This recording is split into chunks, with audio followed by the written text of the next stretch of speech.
Lydia Moore pressed her trembling palm against the stagecoach window as the Harlan Ranch materialized through Montana dust, a collection of weathered buildings that would become either her salvation or her prison. At 18, with nowhere else to go and a father who'd made it clear she was a burden, she'd answered a widower's advertisement for a wife. Now watching a tall, hollow-eyed man approach with two silent children flanking him like sentries, she understood the brutal truth. Caleb Harlan hadn't written for a wife. He'd written for a replacement. And replacements, she knew, were never truly chosen, only tolerated until something better came along. Welcome to Lydia's story. If this journey touches your heart, please stay until the end, hit that like button, and comment with your city so I can see how far her courage travels. Now, let me take you back to where it all began. The stagecoach lurched to a stop, and Lydia's stomach lurched with it. She'd been riding for 3 days. 3 days of dust coating her throat, of her bones rattling against the hard wooden bench, of rehearsing introductions that sounded increasingly hollow with each passing mile. The other passengers had disembarked in towns with names she'd already forgotten, leaving her alone for the final stretch into the Montana territory with nothing but her thoughts and the single carpet bag that contained everything she owned. Through the smudged window, she could see him. Caleb Harlan stood 30 feet from the coach, his broad shoulders set against the afternoon sun, his hat pulled low enough to shadow most of his face. Even from this distance, she could read the rigid line of his posture. A man braced for duty, not anticipation. Beside him, 2 children waited with the stillness of rabbits sensing a predator. The girl looked about 7, her blonde braids neat despite the wind. The boy, perhaps 10, stood with his arms crossed and his jaw set in an expression far too hard for someone so young. This was her future. This silent tableau of strangers bound together by desperation and correspondence. The driver opened the door with a creak that sounded like a question. "Miss Moore? This is the Harlan place." Lydia smoothed her travel-worn skirt, the nicest dress she owned, now hopelessly wrinkled, and forced her legs to move. The ground felt uncertain beneath her feet after days of constant motion, or perhaps that was simply fear making her knees weak. Caleb Harlan approached with measured steps, removing his hat as he came. The gesture revealed a face weathered beyond its years. He couldn't be more than 35, but lines bracketed his mouth and creased the corners of eyes that were a startling, weary blue. His dark hair needed cutting. His jaw carried several days of stubble. Everything about him spoke of a man who'd stopped caring about appearances somewhere along the way. "Miss Moore." His voice was deeper than she'd expected, rough with disuse. "I'm Caleb Harlan. This is Emma." He gestured to the girl. "And Thomas." The children said nothing. Emma's blue eyes were wide and uncertain. Thomas's gaze could have cut glass. "Mr. Harlan." Lydia's voice came out steadier than she felt. "Thank you for the arrangement." Something flickered across his face. Discomfort, perhaps, or regret. "Your trunk?" "Just the bag." She clutched the carpet bag tighter, suddenly self-conscious about how little she'd brought, how little she had. Back in Missouri, her stepmother had made it abundantly clear that Lydia was taking nothing from the household that wasn't strictly hers. The message had been received. She was owed nothing, wanted nothing, would be given nothing beyond a ticket west and good riddance. Caleb nodded once and turned toward a waiting wagon without offering further conversation. Emma glanced at her father, then back at Lydia, before following. Thomas held his ground for a moment longer, his young face set in an expression of such pure resentment that Lydia felt it like a physical blow. "You're not wanted here," his eyes said clearly. "You're not her, and you never will be." Then he too turned and walked away, leaving Lydia to follow like an afterthought. The wagon ride to the ranch house was short, but excruciating. Lydia sat in the back with the children while Caleb drove, his broad back a wall of silence. Emma perched on the edge of the wagon bed, stealing glances at Lydia when she thought no one was watching. Thomas stared resolutely at the passing landscape, his small hands clenched into fists against his thighs. The land itself was beautiful in a harsh, unforgiving way, rolling grassland stretching toward distant mountains. The sky so vast it made Lydia feel impossibly small. Cattle dotted the hills, moving like slow clouds across the terrain. The late summer sun painted everything gold and amber, but there was something lonely about all that open space.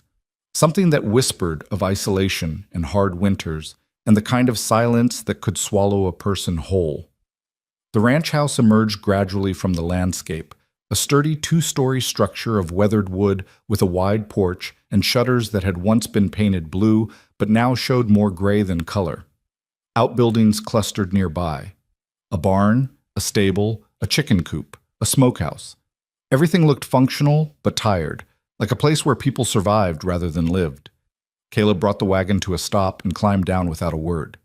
He reached up to help Emma, then turned to offer Lydia his hand.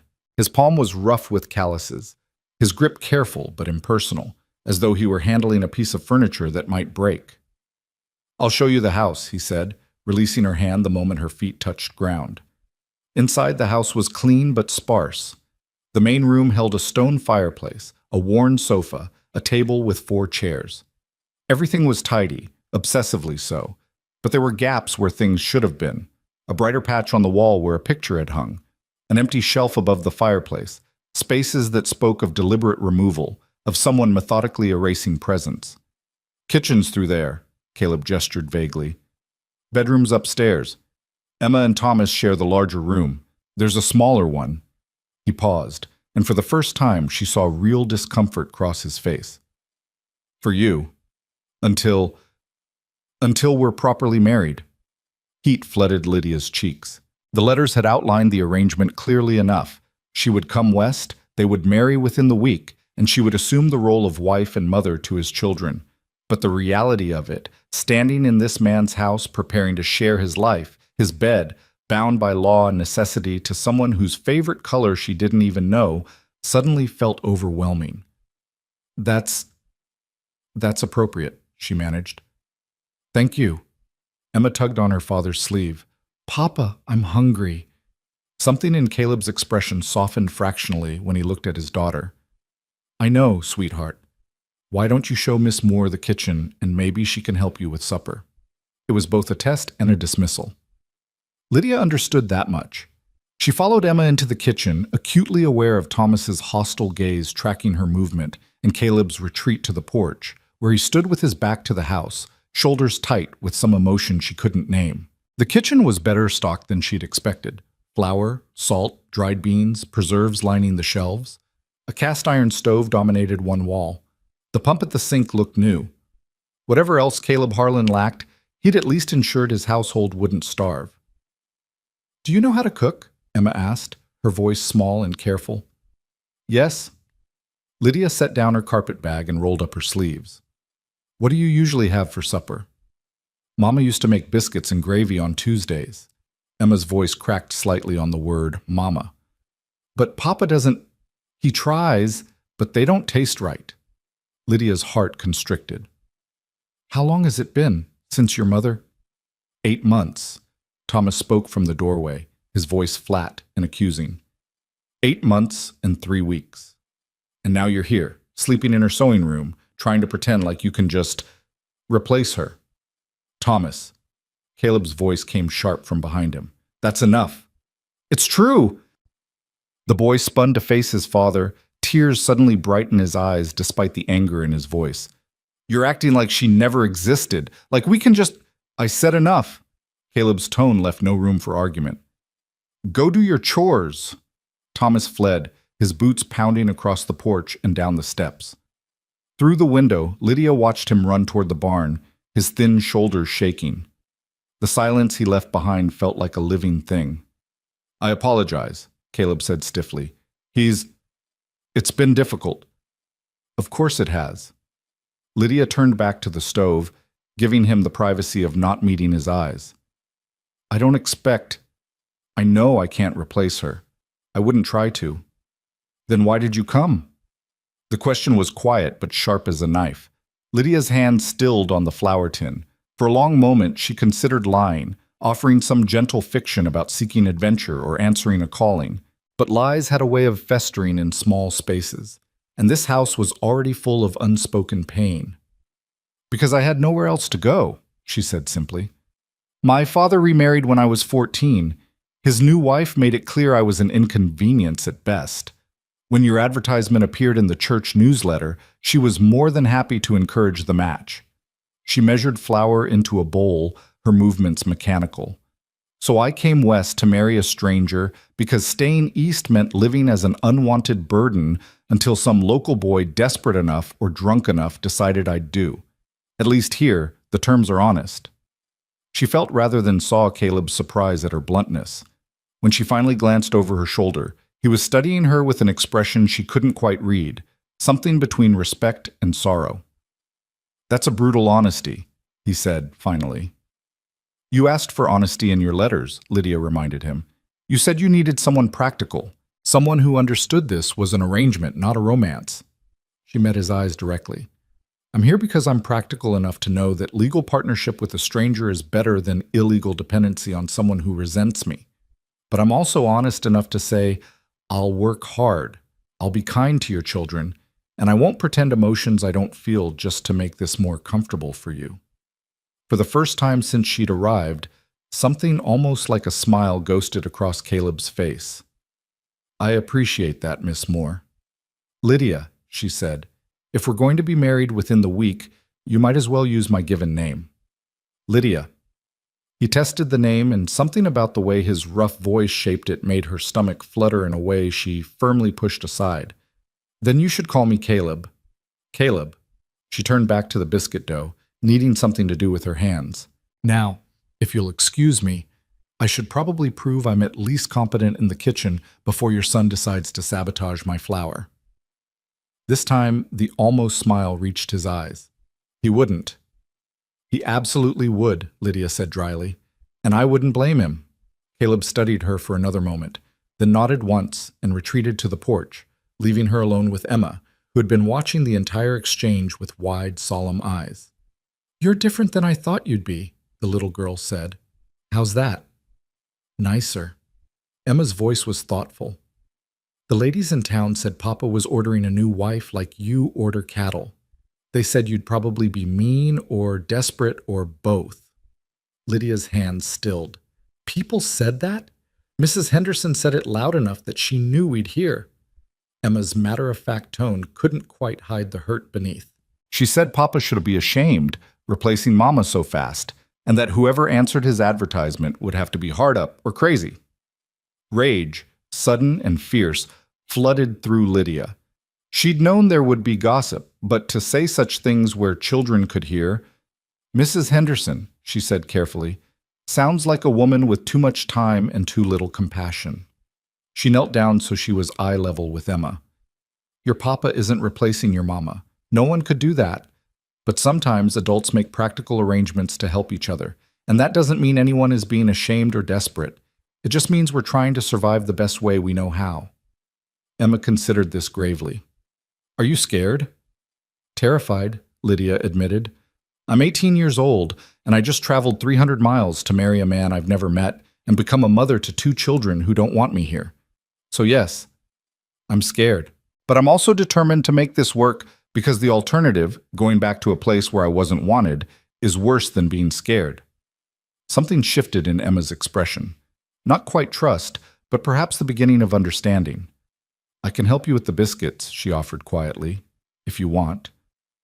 "I would like that very much."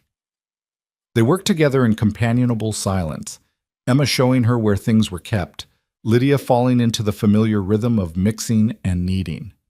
Through the window she could see Caleb on the porch, his profile etched against the lowering sun. Beyond, Thomas emerged from the barn with an armful of hay, his movements sharp with residual anger. This was her life now. The strange, wounded household bound together by loss and necessity.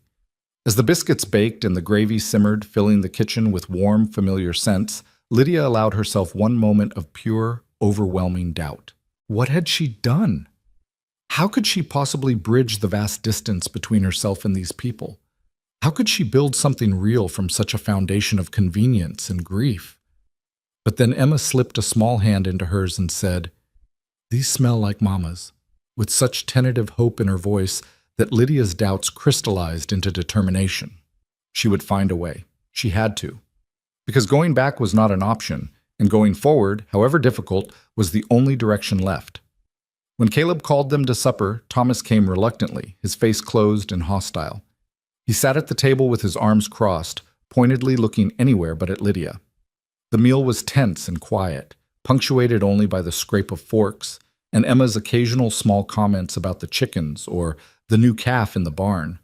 Lydia ate mechanically, acutely aware of being studied and judged. The biscuits were good, she knew that objectively, but they might as well have been dust in her mouth.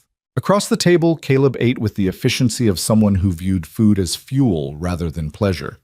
Thomas picked at his plate, his jaw working with suppressed emotion. "It's good," Caleb said finally, breaking the silence. "Thank you." The words were simple, but they felt like a concession, a small acknowledgement that she'd passed some minor test. "You're welcome." "Can I be excused?" Thomas asked abruptly, his voice tight. Caleb's expression tightened. "You've barely eaten." "I'm not hungry." Father and son locked eyes in a battle of wills that Lydia recognized from her own childhood. The stubborn resistance of a child in pain, the weary insistence of a parent trying to maintain order in chaos. "Fine," Caleb said finally. "Go." Thomas fled without a backward glance, the door slamming behind him with enough force to rattle the windows. Emma flinched. Caleb's jaw worked, and for a moment Lydia saw past his carefully controlled exterior to the raw exhaustion beneath. He looked like a man holding himself together through sheer force of will, one more disappointment away from fracturing entirely. "He'll come around," Caleb said, though he didn't sound convinced. "He just needs time." "Maybe," Lydia said quietly. "Or maybe he needs permission to grieve without feeling like he's betraying anyone." Caleb's gaze snapped to hers, sharp and searching. "You've been here 3 hours. Long enough to see that he's angry because he's hurt, and he's hurt because he loved her." Lydia kept her voice gentle. "I don't need him to accept me tomorrow, or next week, or even next month. I just need him to know I'm not trying to erase her memory. Because I'm not." Something complicated crossed Caleb's face. Surprise, perhaps, or the painful recognition of truth. He studied her for a long moment before nodding slowly. "That's fair." After supper, Lydia insisted on washing the dishes while Caleb took Emma upstairs for bed. She worked in the quiet kitchen, finding strange comfort in the mundane task. Through the window, she could see lamplight flickering in the barn. Thomas, hiding in the one place that still felt safe. Her small room upstairs was exactly that. Small. A narrow bed, a washstand, a single window overlooking the front yard. The walls were bare except for faint outlines where shelves had once hung. Someone, Caleb she assumed, had made an effort to make it welcoming. Fresh linens on the bed, a pitcher of water, a bar of lavender soap that still held its scent. But it was also clearly temporary. A way station between arrival and marriage. Between stranger and wife. Lydia unpacked her meager belongings, hanging her 2 dresses on pegs, arranging her brush and hairpins on the washstand. Everything she owned fit in a single drawer with room to spare. The realization should have been depressing, but instead it felt oddly freeing. She'd come west with nothing, which meant she had nothing to lose and everything to build. A soft knock interrupted her thoughts. "Yes?" The door cracked open, revealing Emma in a white nightgown, her blonde braids loose around her shoulders. "Can I come in?" "Of course." Emma padded inside, her bare feet silent on the wooden floor. She looked around the sparse room with solemn eyes. "This was Mama's sewing room. She made all our clothes here." She pointed to the empty corner. Her sewing machine was there. Papa sold it to the mercantile after. "I'm sorry." Lydia sat on the edge of the bed. "That must have been hard to see go. Papa said we needed the money more than the memories." Emma's voice was carefully neutral in a way that broke Lydia's heart. "He sold a lot of Mama's things.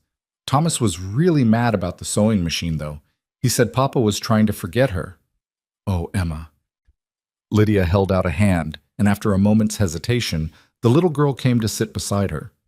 "I think your Papa was trying to survive the only way he knew how. Sometimes, when we're hurting, we make choices that seem wrong to other people but make sense to us in the moment." "Do you think he misses her?" "Yes," Lydia said without hesitation. "Very much. So much that he probably can't even talk about it, because talking about it makes it too real." Emma leaned against her shoulder, a tentative gesture of trust that made Lydia's throat tighten. I miss her too. Every single day. Sometimes I can't remember what her voice sounded like, and that scares me. Lydia wrapped an arm around the small, warm body, choosing her words carefully. That's normal, sweetheart. Memories fade at the edges over time. But the important things, how she made you feel, the love she gave you, those don't fade. Those become part of who you are. They sat together in the dimming light, two people bound by circumstance and seeking comfort in shared presence. Eventually, Caleb's voice called up the stairs. Emma, time for bed. And the moment broke. Emma hugged her quickly before pulling away. I'm glad you're here, she whispered, even if Thomas isn't yet. Then she was gone, leaving Lydia alone with the weight of that small, precious declaration. She changed into her nightgown and lay in the unfamiliar bed, listening to the house settle around her. Footsteps on the stairs, Caleb retiring to his room. The distant sound of the barn door closing, Thomas finally coming inside. The creak of floorboards as people found their places for the night. Tomorrow, she knew, would bring its own challenges. The town, the wedding arrangements, the dozens of small negotiations that would define her place in this household. But tonight, lying in the darkness of a stranger's house, 1,000 miles from anything familiar, Lydia felt something unexpected stir in her chest. Not happiness, exactly. Not contentment, but perhaps possibility. The faint, fragile hope that she might build something real from these borrowed pieces, that she might find in this hard land among these wounded people. Something resembling home. Outside, the Montana wind whispered across the grasslands, carrying with it the scent of sage and earth and the promise of autumn to come. Somewhere in the darkness, cattle lowed softly.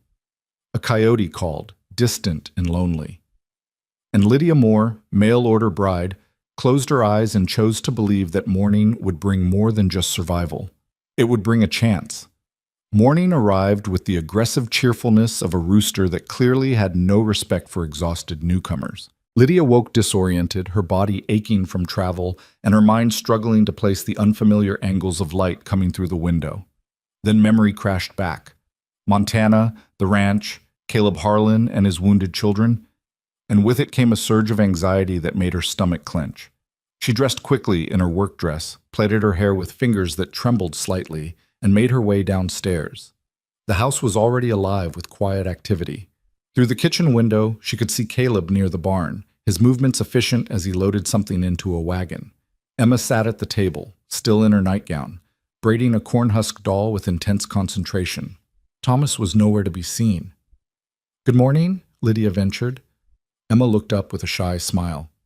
Morning. Papa said you'd probably sleep late after traveling. I'm used to early mornings. Lydia moved to the stove, grateful to find the fire already going. Has everyone eaten? Thomas took biscuits to the barn. He's been out there since before sunrise. Emma's voice carried a note of worry. Papa says to leave him be, but I think he slept in the loft again. Lydia's chest tightened at the image of a 10-year-old boy so angry and hurt that he'd rather sleep in a barn than under the same roof as her. But she kept her expression neutral as she set about making coffee and assessing what remained from last night's supper. The kitchen door opened, bringing with it a rush of cool morning air and Caleb's solid presence. He stopped short when he saw her, as though he'd forgotten she was there, then removed his hat with that same careful courtesy that felt more like habit than warmth. You're up early. Habit, Lydia echoed his own reasoning. Coffee's almost ready. Have you eaten? I'll take something when we get to town. He shifted his weight, clearly uncomfortable with small talk. I thought we'd go this morning to see Reverend Phillips make the arrangements. The arrangements. Her wedding. Lydia's hand stilled on the coffee pot. Of course. I'll be ready whenever you are. Emma will come with us. Thomas can manage the place for a few hours. Caleb's jaw tightened. Or he'll sulk in the barn. Either way, he'll be fine. The ride into town was quiet, but not entirely uncomfortable. Emma chattered occasionally about the landscape, pointing out where they'd seen a fox last spring, where the best fishing holes were, how the mountains looked different when snow came. Caleb drove with steady focus, his profile revealing nothing of whatever thoughts occupied him. Lydia sat with her hands folded in her lap, watching the country roll past and trying not to think about the fact that by this time tomorrow, she would be legally bound to the silent man beside her. The town of Birch Creek was smaller than she'd expected. A single main street lined with false-fronted buildings, a church with a modest steeple, a scattering of houses spreading outward like ripples from a stone. The general store occupied the largest building, with the mercantile, saloon, and land office clustered nearby. Even at mid-morning, the street was busy with ranchers and townspeople conducting their business, and every single one of them stopped to stare as Caleb's wagon rolled past. Lydia felt their gazes like physical touches, curious, assessing, some openly hostile. She heard the whispers even over the creak of the wagon wheels. That's her. The mail-order bride. Barely looks old enough to be out of the schoolroom. Poor Sarah's barely cold in her grave. Emma pressed closer to Lydia's side, her small body tense with awareness. Caleb's jaw worked, but he kept his eyes forward, refusing to acknowledge the gossip swirling around them like dust. He stopped the wagon in front of a small white house adjacent to the church. Reverend Phillips lives here. He'll need to speak with both of us about the ceremony. Reverend Phillips was a thin man in his 50s with kind eyes and a gentle manner that immediately put Lydia more at ease. He welcomed them into a parlor filled with books and comfortable furniture, offered tea that Lydia accepted gratefully, and regarded them both with compassion rather than judgment. "Miss Moore," he said, settling into his chair, "welcome to Birch Creek. I hope your journey was tolerable." "It was long," Lydia answered honestly, "but uneventful, which I suppose is the best one can hope for." His smile was warm. "Indeed. And you understand the nature of the commitment you're entering?" "I believe so, Reverend. Mr. Harlan and I have been corresponding for several months. We understand this is a practical arrangement rather than a romantic one, but we're both committed to making it work." "Marriage requires more than practicality," the Reverend said gently. "It requires patience, forgiveness, and a willingness to grow together through hardship." Beside her, Caleb shifted. "We understand that, Reverend. Miss Moore knows the situation, that I have 2 children who are adjusting, that this ranch demands hard work, that I'm not offering an easy life." "And yet you came," Reverend Phillips said, turning his attention to Lydia. "That speaks to courage, my dear. But I must ask, are you entering this marriage of your own free will, without coercion?" The question hung in the air, heavy with implication. This was her moment, her last clear chance to walk away before legal bonds made retreat impossible. She could feel Caleb's tension beside her, though he didn't turn to look at her. Even Emma, playing quietly in the corner, seemed to be holding her breath. "Yes," Lydia said clearly, "I'm here by choice. Perhaps not the choice I would have made if circumstances were different, but mine nonetheless. I know what I'm agreeing to, Reverend, and I'm prepared to honor those agreements." Something in Caleb's shoulders relaxed fractionally. The Reverend studied them both for a long moment before nodding. "Then we'll proceed. The ceremony can be held tomorrow afternoon, if that suits you both. Simple, in the church, with whatever witnesses you'd like to invite." "Just Emma," Caleb said quickly. "And Thomas, if he'll come. We don't need a crowd." "As you wish." Reverend Phillips made a note in a small book. "Miss Moore, do you have any questions about the ceremony? Any particular requests?"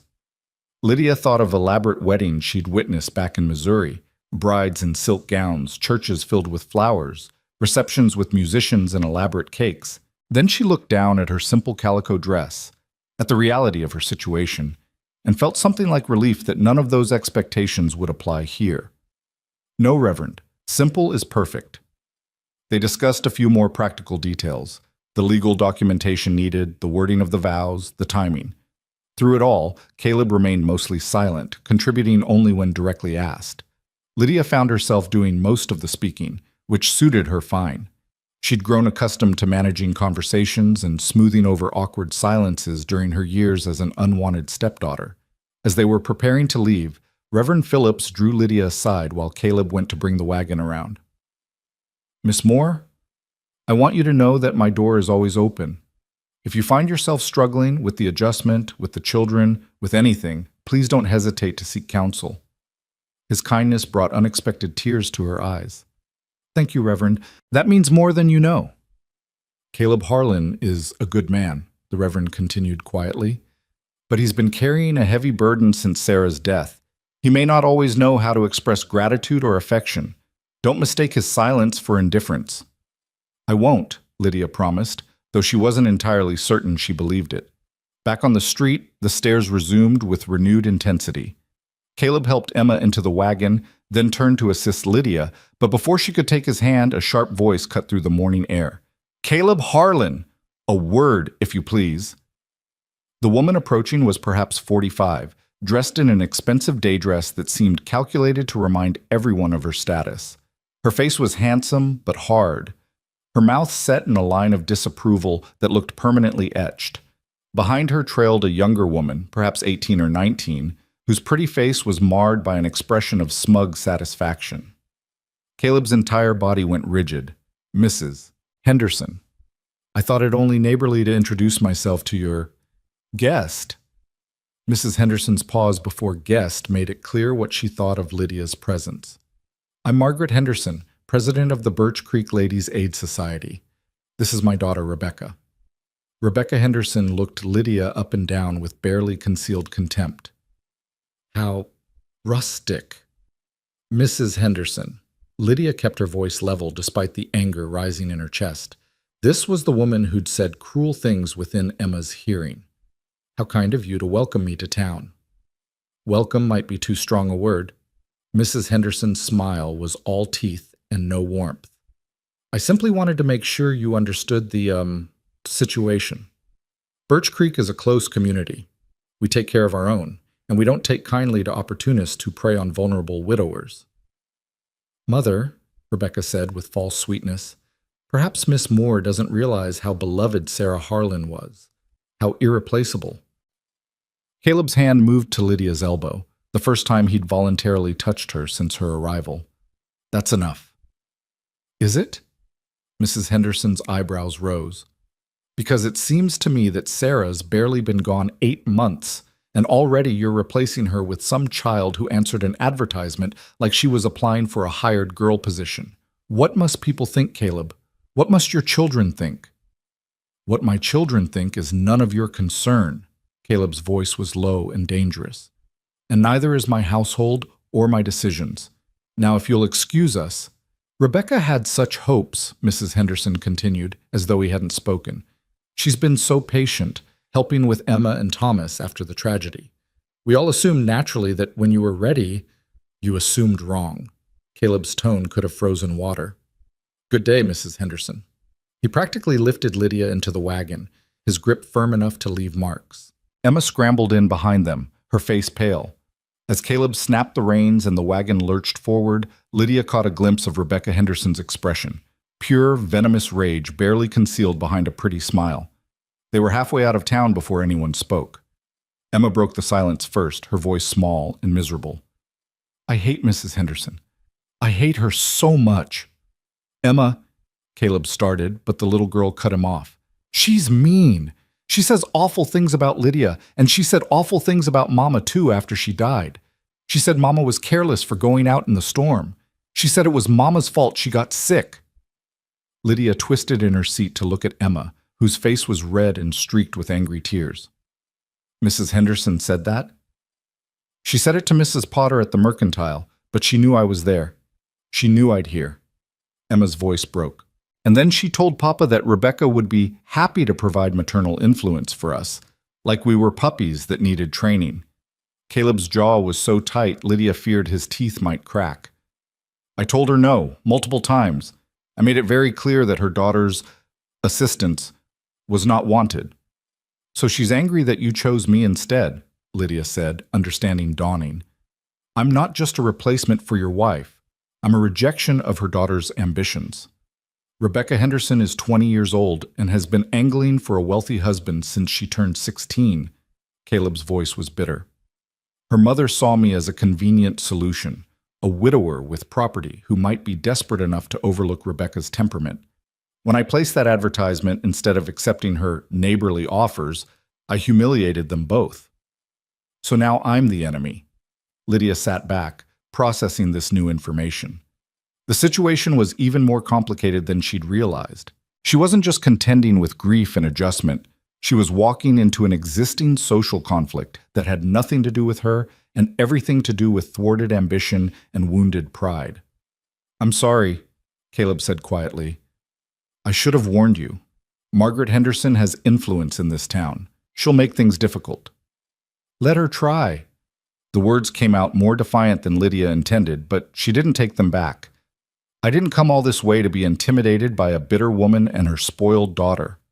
I came to build a life, and that's exactly what I intend to do." For the first time since she'd arrived, Caleb actually smiled, a real smile that transformed his stern face into something almost handsome. "You've got steel in you, Lydia Moore. I'm beginning to think I chose better than I knew." The compliment, small as it was, warmed something in Lydia's chest that she quickly tamped down. Gratitude was one thing, hope was dangerous.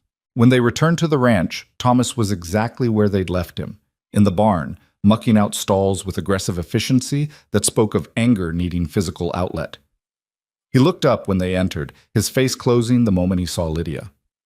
"We're going to town tomorrow," Caleb told him without preamble. "For the wedding. You don't have to come if you don't want to, but your sister will be there. Your choice." Thomas's knuckles went white on the pitchfork handle. "Why are you doing this? Thomas, why?" The boy's voice cracked. "It hasn't even been a year. Mama died in February, and it's only September, and you're already marrying someone else like she never even mattered." "Your mother mattered." Caleb's voice was steady but strained. "She will always matter.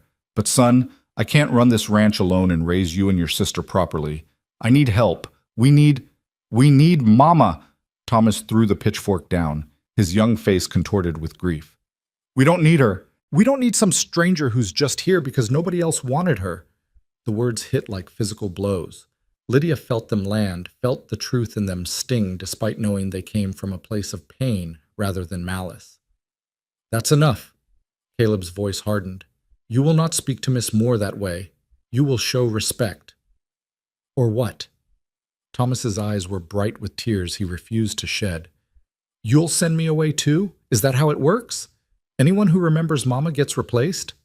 He ran past them, out of the barn and across the yard toward the house. Caleb started after him, but Lydia caught his arm.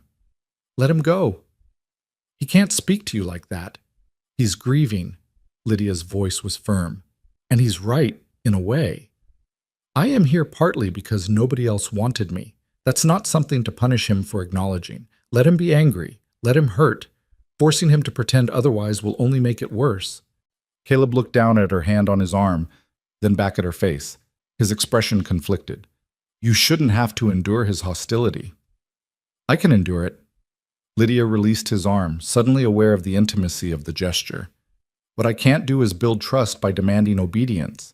He'll come around or he won't, but it has to be his choice. Just like this marriage is my choice." Something shifted in Caleb's expression. Recognition, perhaps, or respect. "You're nothing like I expected," he said quietly. "What did you expect?" "Someone softer, more easily discouraged." He shook his head. "Someone I'd have to protect from the reality of this life." "Then you chose well after all," Lydia said, echoing his earlier words. "Because I don't need protecting, I need purpose, and whether your son likes it or not, I'm going to find it here." The rest of the day passed in careful navigation of household rhythms. Lydia worked alongside Emma in the kitchen, learning where things were kept and how meals were typically structured. She washed laundry in the yard, her hands reddening in the cold water while Emma chattered about school starting next week. She fed the chickens, collected eggs, swept floors, and tried to make herself useful without overstepping invisible boundaries. Thomas avoided her completely, appearing only for the midday meal and then vanishing back to whatever sanctuary he'd found. Caleb worked outside, visible through the windows but maintaining distance. Whether from propriety or discomfort, Lydia couldn't tell.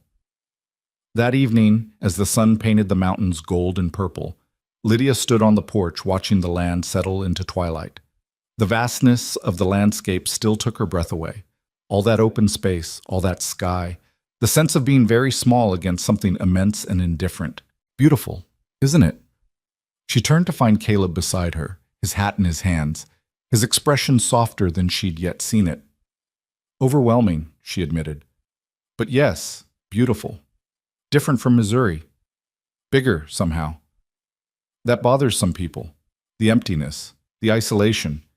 He leaned against the porch railing, his gaze on the distant mountains. Sarah loved it, though. Said it made her feel free. It was the first time he'd voluntarily mentioned his late wife. Lydia held very still, afraid that any movement might break the moment. She sounds like she was extraordinary. She was. Caleb's voice was distant. Strong, capable, never complained about the hard work or the lonely winters. She could birth a calf, mend a fence, and bake bread all in the same day. The children adored her. He paused.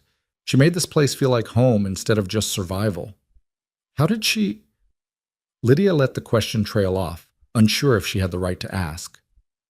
Pneumonia. She went to check on the cattle during a late winter storm. One of the heifers was about to calve. By the time she got back, she was soaked through and shivering. Within 2 days, she was feverish. Within a week, she was gone. His voice was flat, reciting facts to keep emotion at bay. The doctor from town couldn't get here fast enough. Even if he had, I don't know that it would have mattered. She was strong, but the infection was stronger. I'm so sorry. Thomas blames me. Caleb's admission was quiet.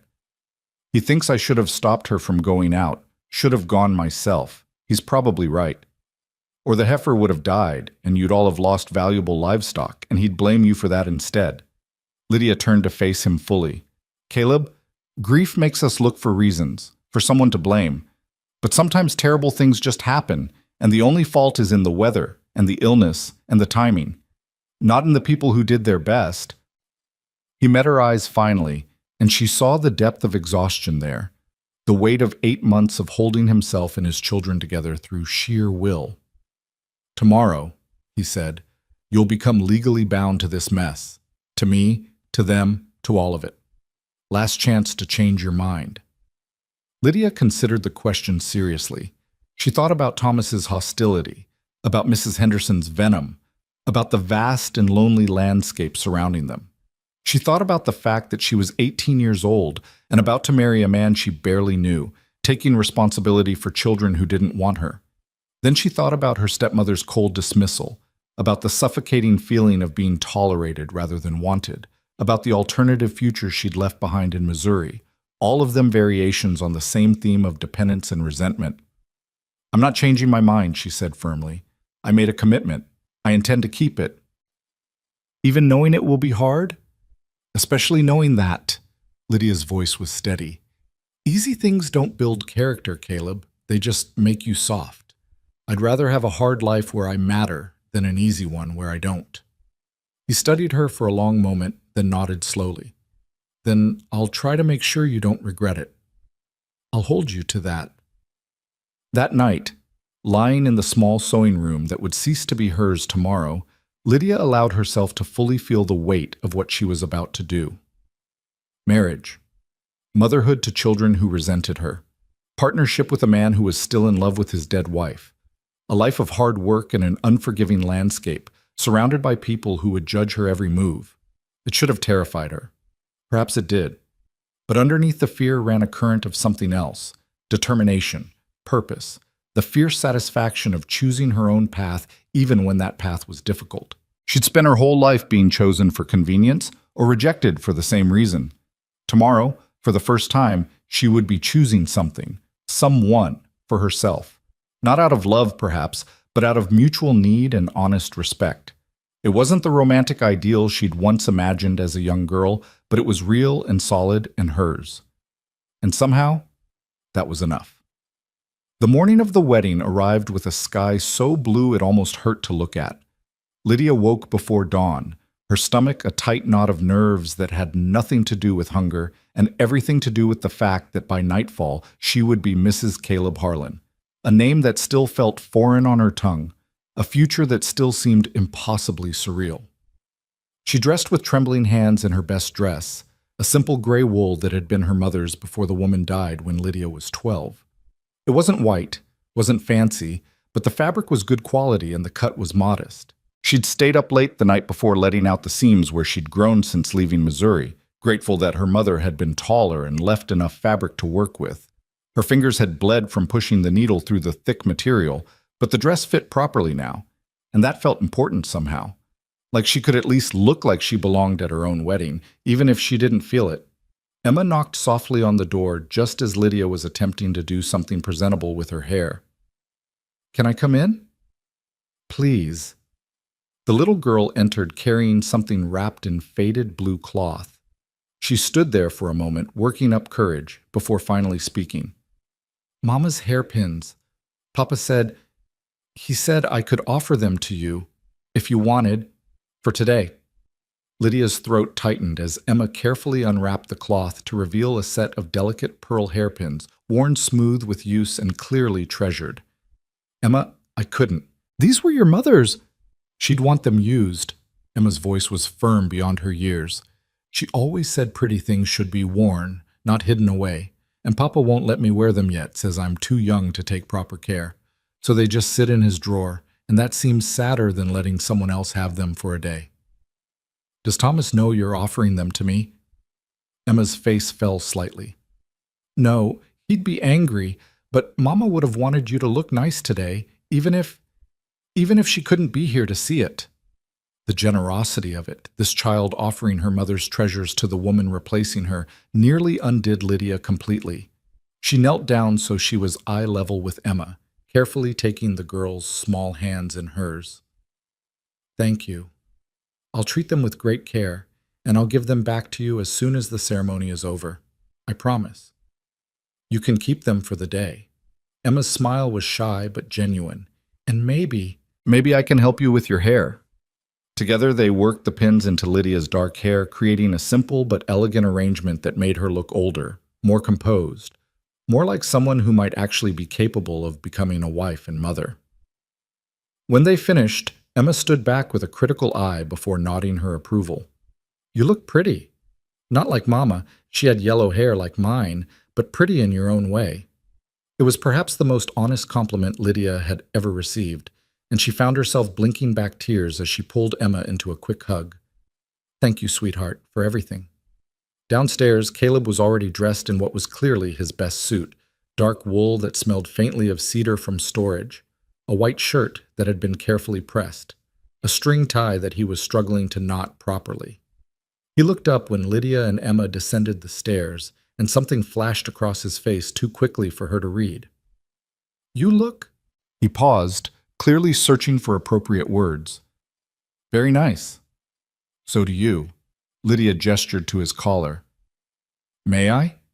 He nodded, standing very still as she approached and fixed his tie with fingers that barely shook. This close, she could smell soap and leather and something indefinably male that made her suddenly acutely aware that tonight, after the ceremony, the separate rooms would end. The careful distance they'd maintained would collapse into something far more intimate and expected. The thought made heat flood her cheeks even as her hands completed the simple task. There. She stepped back quickly, needing space. All set. Thomas appeared in the doorway, his face mutinous and his Sunday clothes rumpled as though he'd dressed in protest. "I'm only coming because Papa made me." "Noted," Lydia said evenly, "but you're coming. That's what matters." The ride to town was quiet, tension humming beneath the surface like bees in a hive. Emma sat between Lydia and Caleb on the wagon seat, her small body a physical buffer against the awkwardness. Thomas rode in the back, his shoulders rigid with resentment. Birch Creek was busier than it had been the day before. Saturday meant ranchers coming in for supplies, families visiting, the general bustle of a small-town social center. And once again, every eye turned to watch Caleb Harlan's wagon roll past with its cargo of a family about to be legally reconstituted. Lydia kept her spine straight and her chin up, refusing to give the gossips the satisfaction of seeing her cower. She caught fragments of conversation as they passed. Shame, really. Poor children. Heard she's barely 18. But she let the words roll off her like water. She'd spent too many years weathering her stepmother's casual cruelty to be broken by strangers' whispers. The church was small but well-maintained, its white paint gleaming in the autumn sun. Reverend Phillips was waiting on the steps. His kind face creased with an encouraging smile. As Caleb helped Lydia down from the wagon, she noticed a small cluster of people lingering near the church entrance. Curious townspeople who'd apparently decided a mail-order bride's wedding was entertainment enough to warrant their Saturday afternoon. Among them stood Margaret Henderson and her daughter Rebecca, both dressed far too elaborately for a simple wedding they hadn't been invited to. Rebecca's expression was one of barely concealed triumph, as though she expected something dramatic to happen, the bride to flee, perhaps, or the groom to come to his senses at the last moment. "Quite the audience," Lydia murmured to Caleb as they approached the church steps. His jaw tightened. Vultures. Ignore them. But ignoring Margaret Henderson proved impossible when the woman stepped directly into their path, her smile sharp as broken glass. "Caleb, children, how quaint that you're going through with this." "Excuse us, Mrs. Henderson." Caleb's voice was ice. "I just wanted to offer a word of caution to Miss Moore." Margaret turned her attention to Lydia, her eyes glittering with malice. "Marriage to a widower with children is complicated, dear, especially when those children have been so recently bereaved. I do hope you're prepared for the reality of never quite measuring up to the woman who came before you. Second wives so rarely do, you know." "Then it's fortunate," Lydia said clearly, her voice carrying to the gathered onlookers, "that I'm not trying to measure up to anyone. I'm simply trying to build a life with a man who chose to partner with me, rather than settling for someone who pushed herself forward uninvited. Good afternoon, Mrs. Henderson." She swept past the older woman, Emma's hand clutched tightly in hers, leaving shocked silence in her wake. Behind her, she heard Caleb make a sound that might have been a suppressed laugh, and Thomas's grudging voice saying, "That was actually kind of impressive." Inside the church, Reverend Phillips was waiting with his Bible and his gentle smile. "Are we ready?" Lydia's heart hammered against her ribs. This was it, the moment of permanent commitment, of choosing a future she couldn't fully predict with a man she barely knew. Every rational part of her brain screamed that this was madness, that she should run while she still could, that no circumstance was desperate enough to justify legal bondage to a stranger. But she looked at Caleb, at his tired eyes and his honest face, and his children who needed stability even if they couldn't yet admit it, and she found her voice. "Yes, I'm ready." The ceremony was brief and pragmatic, stripped of sentimentality. Reverend Phillips spoke about commitment and partnership, about the sacred nature of vows and the importance of honoring promises even when circumstances were difficult. He asked if either of them entered this union under duress, giving them both one final opportunity to retreat. When Lydia said no, freely given, her voice didn't shake. Caleb's vows were simple and direct. "I, Caleb Harlan, take you, Lydia Moore, to be my lawfully wedded wife. I promise to provide for you, to treat you with respect, and to honor the commitment we're making today, for as long as we both shall live. No mention of love, no poetry about souls joining or hearts becoming one, just honest promises about respect and provision, which was, Lydia thought, perhaps more valuable than flowery words that meant nothing. Her own vows were equally pragmatic. I, Lydia Moore, take you, Caleb Harlan, to be my lawfully wedded husband. I promise to be a faithful partner, to care for your children to the best of my ability, and to honor this commitment we're making, for as long as we both shall live." Reverend Phillips blessed the union with words about grace and patience. Then came the moment Lydia had been both dreading and curious about, the kiss that would seal the marriage. Caleb stepped closer, his expression uncertain, and bent his head to press his lips briefly against hers. It was chaste, almost brotherly, lasting perhaps 2 seconds. But it was her first kiss, and the strange intimacy of it, this man's mouth touching hers, the scratch of his stubble against her chin, the faint smell of soap, made her head spin slightly even as she reminded herself sternly that it meant nothing beyond legal requirement. Emma clapped enthusiastically when they pulled apart.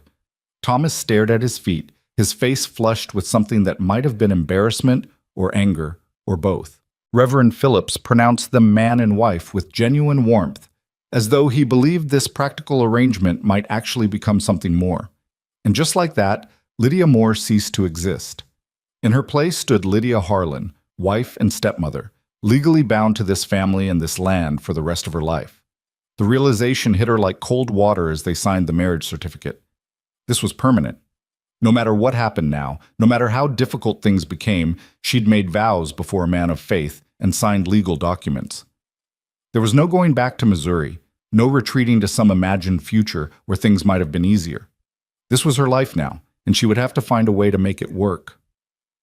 Outside the church, the small crowd had grown. Word had apparently spread through town that Caleb Harlan was marrying his mail-order bride today, and people had gathered to witness the spectacle. Most looked simply curious, but a few faces were openly hostile, Rebecca Henderson chief among them. Caleb helped Lydia into the wagon with his new right-as-husband to touch her waist, to guide her with proprietary confidence. The gesture felt strange and intimate despite its innocuousness, and Lydia found herself acutely aware of his hands, even through the layers of fabric. "Let's go home," he said quietly, and the word home in his rough voice made something in Lydia's chest both warm and ache. The ride back was markedly different from the ride in. Emma chattered excitedly about the ceremony, about how pretty Lydia had looked, about whether they could have cake, even though they hadn't made one. Thomas remained silent but less hostile, his earlier grudging approval of Lydia's handling of Mrs. Henderson apparently earning her a temporary reprieve from his open antagonism. Caleb drove with one hand, the other resting on the seat between them, not touching Lydia, but close enough that she felt the heat of it. Every bump in the road threatened to jostle them into contact, and Lydia found herself hyper-aware of the new reality that such contact was not only permitted, but expected. When they reached the ranch, the afternoon sun was slanting toward evening, painting everything golden. Caleb helped her down from the wagon, his hands lingering fractionally longer than necessary on her waist. And for a moment they stood there, this newly married couple, neither quite sure what came next. "I should see to the horses," Caleb said finally. "And I should start supper." Lydia grasped at the familiar task like a lifeline. "Emma, will you help me?" But before they could move toward the house, Thomas spoke up suddenly. "Wait." They all turned to look at him. He stood by the wagon, his face working with some internal struggle, his hands clenched at his sides. When he finally spoke, the words came out reluctant but deliberate. I know I haven't been fair to you." He addressed Lydia directly for the first time since she'd arrived. "And I'm not saying I'm happy about any of this. I'm not. But," he swallowed hard, "Papa wouldn't have married you if he thought you were terrible. So maybe you're not." It was perhaps the most grudging acceptance in the history of step-family relations, but Lydia felt the weight of it like a gift. "Thank you, Thomas. I know this isn't what you wanted. I promise I'll try to be worthy of your father's trust." Thomas nodded once, then fled to the barn before anyone could make the moment more awkward. Emma looked between Lydia and her father with something like hope dawning on her small face. "Does this mean we can have cake?" she asked, breaking the tension. Caleb laughed. Actually laughed. The sound rusty, but genuine. "I don't think we have the makings for cake, sweetheart." "We have flour, sugar, eggs, and butter," Lydia said thoughtfully. "I could make something simple. Not a wedding cake, but perhaps good enough for a celebration." "You don't have to," Caleb started, but Emma was already pulling Lydia toward the house, chattering excitedly about whether they could use the last of the preserved strawberries for topping. The afternoon dissolved into the comfortable chaos of cooking, with Emma as her enthusiastic assistant and Lydia rediscovering the pleasure of creating something purely for joy rather than obligation. The kitchen filled with the warm scent of baking cake, and when Thomas cautiously appeared in the doorway, drawn by the smell despite his determination to remain aloof, Lydia simply handed him a bowl to lick clean without comment. Caleb came in from the barn to find his kitchen full of laughter, his children covered in flour, and his new wife pulling a golden cake from the oven with flushed cheeks and a genuine smile. Something in his expression shifted as he watched them, an easing of the constant tension he carried, a softening of the hard lines grief had carved into his face. "Smells good," he said, and Lydia wondered if he meant just the cake. They ate supper as a family, the first meal with that new configuration, that new reality. The conversation was still stilted in places, still careful, but there were moments of genuine ease. Emma told a rambling story about a chicken that had learned to roost in the hayloft. Thomas grudgingly admitted that yes, the cake was good, even if it wasn't as good as Mama's had been. Caleb mostly listened, but his eyes tracked Lydia's movements with something that might have been appreciation or might have been simple awareness that she was now permanently part of his household. After the meal, after the dishes were washed and the children finally herded to bed, Lydia found herself alone with Caleb in the quiet kitchen. Night had fallen outside the windows, turning the glass into mirrors that reflected the lamplight back at them. The house creaked and settled around them, and somewhere in that settling was the awareness that they were married now, that the separate rooms and careful distance would end tonight. Caleb cleared his throat. I want you to know, I don't expect, that is, we don't have to. He stopped, clearly struggling with how to address the delicate subject of marital intimacy with a woman he barely knew.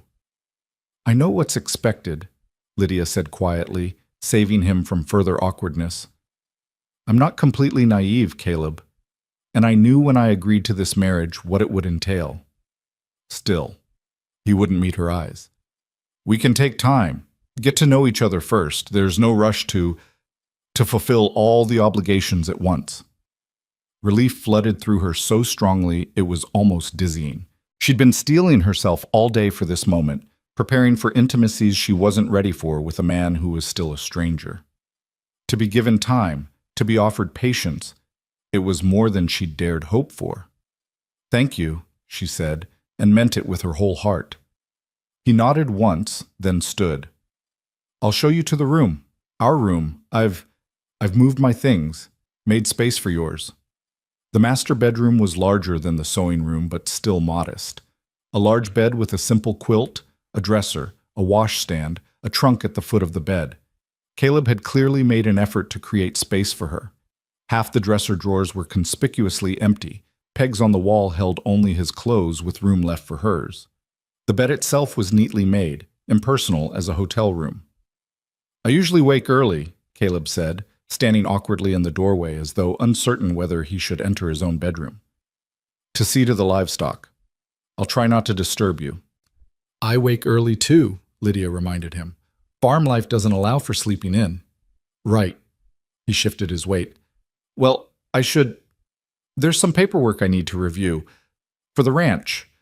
I'll be downstairs for a while if you need anything. It was an excuse, they both knew it, but Lydia appreciated the gesture of privacy.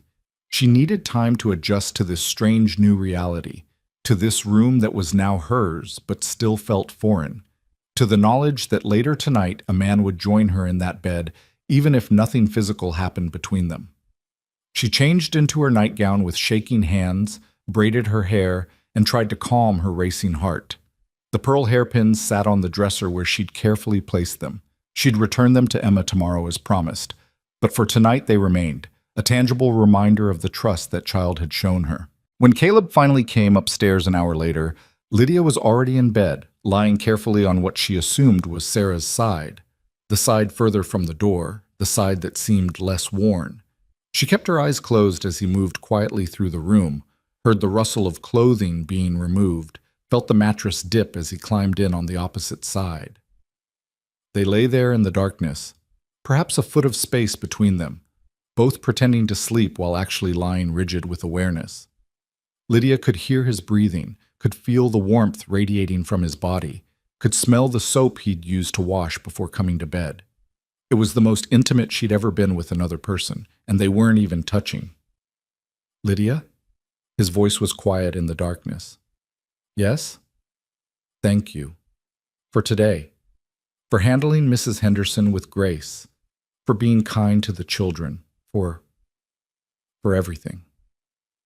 You don't have to thank me for fulfilling the agreement we made. Still, there was a pause, and then, I know this isn't what you imagined when you thought about marriage, the romance, the courtship, all of that. I'm sorry I can't offer you those things. Lydia rolled onto her side to face him, though in the darkness she could only make out the vague shape of his form. Caleb, I'm 18 years old and I answered an advertisement to marry a stranger. I knew exactly what I was agreeing to. I don't need romance or poetry. I need respect and partnership and the chance to build something real. If you can offer me those things, then I have everything I imagined and more. She heard him exhale slowly, felt some of the tension leave his body. I can offer those things. I will offer them. You have my word. Then that's enough.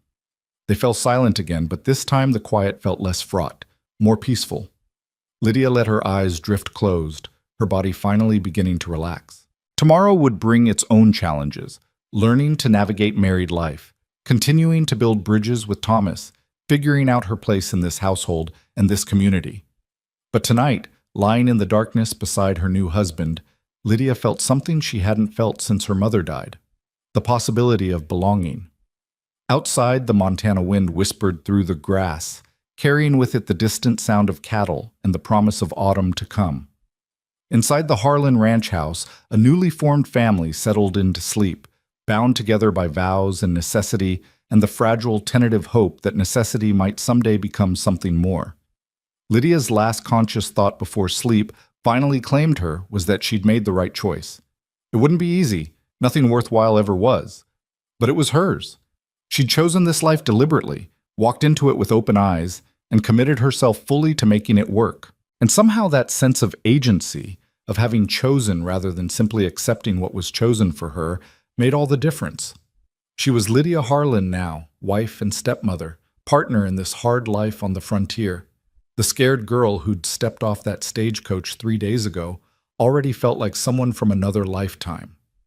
In the darkness, Caleb's breathing deepened and slowed, indicating sleep had found him. Lydia let herself relax fully then, her body finally acknowledging the exhaustion of the day. Tomorrow would come with its demands and challenges, but for now there was only this moment of quiet peace, this sense of having crossed some invisible threshold into a new life that was uncertain but entirely her own. She'd made her choice. Now came the hard work of living with it. The weeks that followed the wedding settled into a rhythm that was both demanding and strangely comforting. Lydia woke each morning before dawn to the sound of Caleb moving quietly through the room, pulling on his work clothes with the efficiency of long practice. She'd lie there in the gray pre-dawn light, listening to him leave, then rise herself to start the fire and begin the endless cycle of cooking, cleaning, washing, mending that defined a rancher's wife's days. Emma proved to be a constant companion and eager helper, trailing Lydia through her tasks with questions and observations, and a growing trust that warmed something in Lydia's chest she hadn't known was cold. Thomas remained more distant but less openly hostile, occasionally offering a grudging comment or accepting help with his schoolwork without protest. It wasn't acceptance, not yet, but it was progress. Caleb himself remained carefully courteous, thanking her for meals, asking after her day, maintaining the patient physical distance he'd promised. They shared a bed each night but kept carefully to their own sides, the space between them a tangible reminder of the emotional distance that still existed. Sometimes Lydia would wake in the night to find him already awake, staring at the ceiling with an expression she couldn't read in the darkness. She never asked what he was thinking. Some silences were meant to be respected. The real test came 3 weeks after the wedding, when Caleb announced at breakfast that they needed to go to town for supplies. "All of us?" Thomas asked, clearly hoping to avoid the trip. "All of us," Caleb confirmed. "School's starting Monday. You both need new shoes, notebooks, and your stepmother needs proper introduction to the shopkeepers. Establish her accounts." The word stepmother fell into the conversation like a stone into still water, sending ripples of awareness through all of them. It was the first time Caleb had used the term directly, acknowledging publicly what Lydia had become to his children. Emma glanced at Lydia with an expression caught between uncertainty and tentative acceptance. Thomas stared at his plate, his jaw working.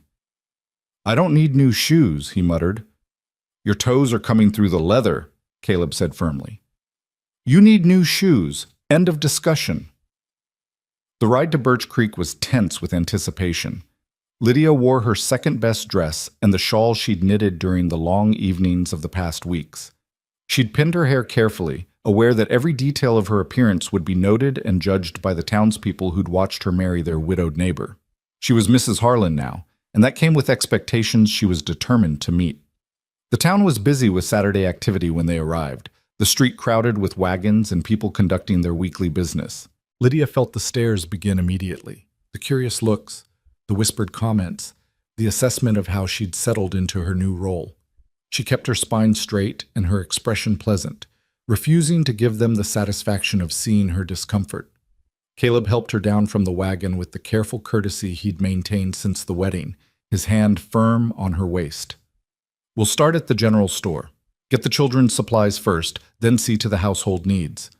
The general store was a treasure trove of goods, bolts of fabric, tools, foodstuffs, books, everything a frontier community might need. The proprietor, a weathered man named Mr. Watts, looked up from his ledger as they entered, his expression shifting from professional welcome to sharp curiosity when he recognized Caleb's party. "Harlan, Mrs. Harlan." He nodded to each in turn, the latter greeting carrying a weight of assessment. "What can I do for you folks today?" "School supplies for the children," Caleb said, "and I need to establish an account for my wife. She'll be handling most of the household purchasing from now on." Mr. Watts's eyebrows rose fractionally. "Of course. Mrs. Harlan, do you have experience managing household accounts?"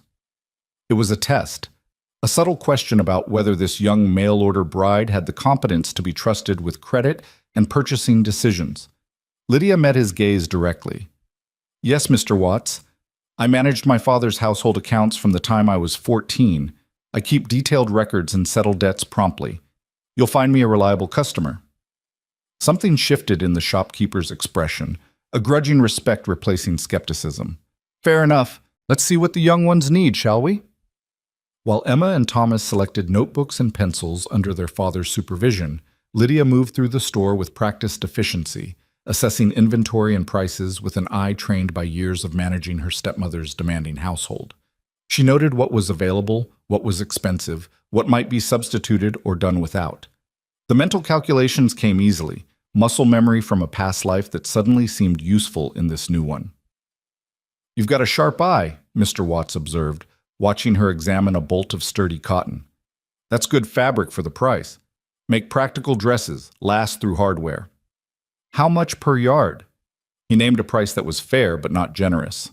Lydia considered, mentally calculating how much fabric she'd need for a work dress and how that would impact their other purchases.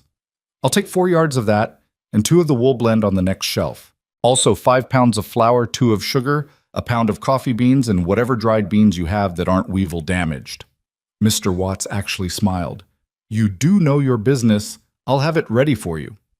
As he moved off to gather her order, Lydia became aware of other customers in the store watching her with varying degrees of interest. 2 older women stood by the fabric section, making no effort to hide their scrutiny. A younger woman with a baby on her hip offered a tentative smile that Lydia returned gratefully. "Mrs. Harlan." The voice was silky and cold. Lydia turned to find Rebecca Henderson standing far too close, her pretty face arranged in an expression of false concern. Behind her, Margaret Henderson examined gloves with exaggerated disinterest that didn't fool anyone. "Miss Henderson," Lydia said evenly, "it's so good to see you settling in." Rebecca's smile didn't reach her eyes. "I was just telling Mother how surprised we all were that Caleb went through with the wedding. After he lost Sarah so tragically, we all thought he'd come to his senses and choose someone more suitable, someone who actually knew him and his children, someone who wouldn't need to be taught everything about ranching and housekeeping and frontier life." "How thoughtful of you to be concerned," Lydia replied, her voice carefully pleasant. "Though I must correct your assumption, I'm not being taught anything. I'm quite capable of managing a household and learning what I don't know, but I appreciate your interest in my education." "Oh, I'm sure you're very capable at something." Rebecca's tone made it clear she doubted Lydia was capable of much at all. "Though I wonder how long that capability will last when winter comes and you're truly isolated out there. It gets so lonely, you know, so desperately lonely. Some women simply can't bear it." "Is that what happened to you?" Lydia asked innocently. "Is that why you're so eager to see others fail? Because you couldn't manage it yourself?" Rebecca's face flushed an ugly red. "I never tried to manage it because I was never desperate enough to answer some advertisement like a—" "Rebecca!" Caleb's voice cut across the store, sharp with warning. He'd appeared at Lydia's side, Thomas and Emma flanking him like protective sentries. "That's enough." "I was simply welcoming your new wife to the community," Rebecca said, recovering her composure with visible effort. No, you were being petty and cruel. Caleb's tone left no room for pretense. And you're doing it in a public place where my children can hear you insult their stepmother. I suggest you reconsider your behavior before you say something you can't take back. Margaret Henderson swept forward, her expression coldly furious. How dare you speak to my daughter that way? We've been nothing but supportive since Sarah died, and this is the gratitude we receive? Supportive? Thomas's young voice rang out clear and angry. You said Mama was careless. You said she got what she deserved for going out in the storm. That's not supportive. That's just mean. The store went utterly silent. Every customer, every clerk stood frozen as Thomas's accusation hung in the air. Margaret Henderson's face went white, then red, her mouth opening and closing without sound. You little... Rebecca started, but Caleb cut her off with a look that could have frozen fire. We're done here. He gathered his family with a gesture, his hand coming to rest protectively on Lydia's shoulder. Mr. Watts, please have our order delivered to the ranch. We'll settle the account next week. Of course, Harlan. Mr. Watts's voice was carefully neutral, but his eyes held a gleam of satisfaction. Mrs. Harlan, pleasure doing business with you. They left the store in tense silence, aware of the gossip that would explode the moment they cleared the door. On the street, Caleb's hand remained on Lydia's shoulder, a public claim, a statement of solidarity that didn't go unnoticed by the watching townspeople. I'm sorry, Thomas said as they reached the wagon, his voice tight with emotion. I shouldn't have said that about Mrs. Henderson. Papa always says not to air grievances in public. You told the truth, Caleb said quietly. Sometimes truth needs to be public, even when it's uncomfortable. Margaret Henderson has been spreading poison about your mother for months. It was time someone challenged it. Did she really say Mama deserved to die? Emma's voice was small and hurt. Caleb's jaw worked. She said your mother was foolish to risk herself for livestock, that the outcome was predictable. Thomas heard it at the mercantile last spring. That's monstrous, Lydia said, fury rising hot and righteous in her chest. How dare she speak that way about a woman who can't defend herself? About your wife, your children's mother? Because she blames Sarah for ruining Rebecca's chances. Caleb's voice was bitter. When Sarah was alive, she made it very clear she didn't approve of Margaret's manipulative behavior. She was friendly with many of the ranch wives, organized community events, had influence. Margaret saw her as an obstacle to Rebecca making an advantageous match. When Sarah died, Margaret probably thought it cleared the path. Then I placed that advertisement instead of turning to Rebecca, and it became personal. So I'm not just replacing your wife, Lydia said, understanding dawning. I'm also the evidence that you'd rather marry a complete stranger than accept Margaret Henderson's daughter. Essentially, Caleb helped her into the wagon. I should have warned you how ugly it might get. I'm sorry. Don't apologize for other people's cruelty. Lydia settled her skirts, her mind already working through the implications. But we need to be prepared. Mrs. Henderson has influence in this town. She won't let this insult stand without retaliation. Let her try. Thomas's voice was fierce, and when Lydia looked at him, she saw something new in his expression. Not quite acceptance, but definitely alliance. He might not be ready to fully embrace her as his stepmother, but he'd clearly decided she was on his side against a common enemy. It was a start. The ride home was quiet, each of them processing what had happened. But as the ranch came into view, the weathered buildings, the grazing cattle, the vast sky overhead, Lydia felt something settle in her chest. This was her home now. These were her people, and she would defend them as fiercely as they were beginning to defend her. That evening, after the children were in bed, Lydia and Caleb sat on the porch watching the sun paint the mountains purple and gold. It had become an unspoken ritual, these quiet moments at day's end where they could be simply two people instead of husband and wife with all the complicated expectations that entailed. Thank you, Caleb said finally, for how you handled Rebecca today, and for not running when you saw what you'd married into. Where would I run? Lydia asked practically. And why would I? Because some bitter woman and her spoiled daughter decided to make trouble? I've dealt with worse, Caleb. My stepmother made Rebecca Henderson look like an amateur at psychological warfare. He turned to look at her, his expression curious. You never talk about your life before, about why you really answered the advertisement. Because it's not particularly interesting. Motherless girl becomes unwanted burden to remarried father and his new wife. Classic tale, hardly worth repeating. Lydia kept her voice light, but she felt his attention sharpen. But you managed the household accounts from 14. That's young to have that kind of responsibility. My stepmother didn't want to be bothered with such things. She preferred to spend her time redecorating and entertaining, leaving the practical matters to me. I learned quickly that if I wanted to eat regularly or have decent clothes, I needed to manage the money myself. She paused. She wasn't cruel exactly, just indifferent. And sometimes indifference is worse than active cruelty because at least cruelty acknowledges you exist. Caleb was quiet for a long moment. Sarah used to say something similar about her childhood. Her father remarried after her mother died, and the new wife made it clear Sarah was an inconvenience. She left home at 16, worked as a teacher until we met. Said she understood what it meant to be unwanted. It was the most he'd said about his late wife since the wedding, and Lydia held very still, afraid to break the moment. She would have liked you, I think, Caleb continued. Sarah had strong opinions about people, but she valued competence and courage. She would have respected how you stood up to Margaret Henderson today, how you haven't let the gossip break you. Did it break her? The gossip? No, but it hurt her. Margaret spread rumors when we first married, suggested Sarah had trapped me into it, that she was beneath our family's standing. Sarah pretended it didn't bother her, but I knew it did. I didn't defend her as publicly as I should have. Tried to ignore it, thought that was the better path. His voice roughened.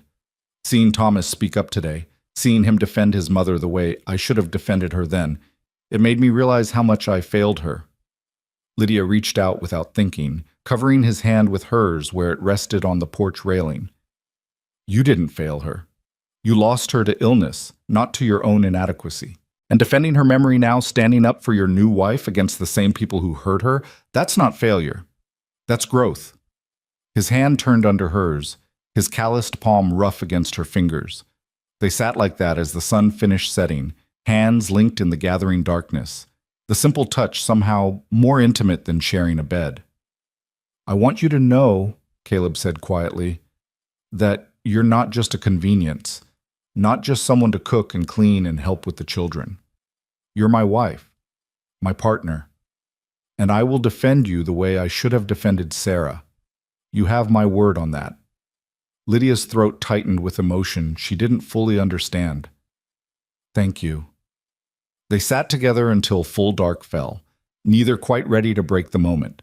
When they finally went inside, when they climbed the stairs and prepared for bed, there was a new ease between them.